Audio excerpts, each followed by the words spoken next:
on est en train de chiffrer. Alors il y a ce qu'on peut chiffrer et puis ce qui pour l'instant n'est que du domaine de l'appréciation. Au bas mot, la ville va perdre 1 million à 1,5 million. Par an. Dans son fonctionnement. Voilà. Par rapport à la fiscalité de... Oui, voilà, par rapport à la fiscalité de ces entreprises.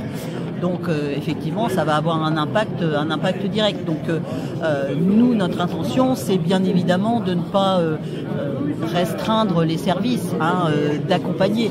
Mais peut-être encore ce qui concerne le superflu ou le petit plus que l'on pouvait encore se permettre. Enfin bon, voilà.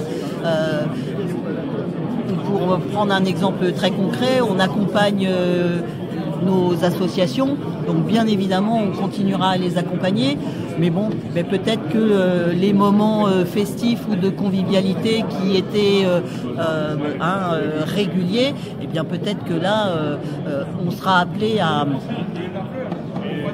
les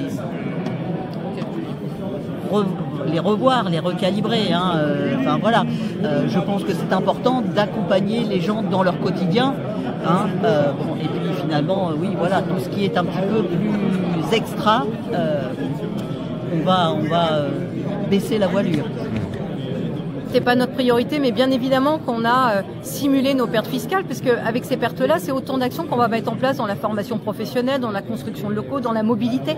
La navette ferroviaire reste un projet prioritaire.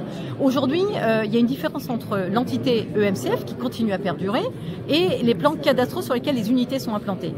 On est aujourd'hui, ce matin, à Lillebonne parce que oui. Aujourd'hui, dans les calculs qu'on a fait avec LPP dans sa majorité, c'est plutôt ce site-là, l'ancien EUX, Targor, pour ceux qui voudraient visualiser, qui est entièrement sur Lillebonne. Et la partie polyéthylène est aussi pour partie à Lillebonne. Alors que du côté Gravenchon, nous avons le vapocracker qui ne sera pas démantelé, tel que nous dit la direction aujourd'hui. C'est pour ça que je tiens que cet outil industriel, on peut peut-être en faire quelque chose. On aura aussi un Finéum qui reste à choper, plusieurs unités qui sont tellement imbriquées les unes dans les autres. Donc une recette fiscale sur le foncier, un peu moindre en baisse sur Gravenchon que sur Lillebonne. Maintenant, sur l'agglo, c'est le foncier bâti industriel sur de la fiscalité mixte. Oui, il y a une part. Oui, ça chiffre aussi à peu près au même niveau que Lillebonne. Mais on est en train de revoir les calculs puisque on est dans une situation inédite. Vous savez qu'aujourd'hui, les impôts de production ont été divisés par 2 pour les industriels et que nous sommes compensés par l'État. Quid de cette compensation? Et c'est un sujet que j'aborderai directement aussi avec les services du ministre de l'Industrie en ayant un argument très clair.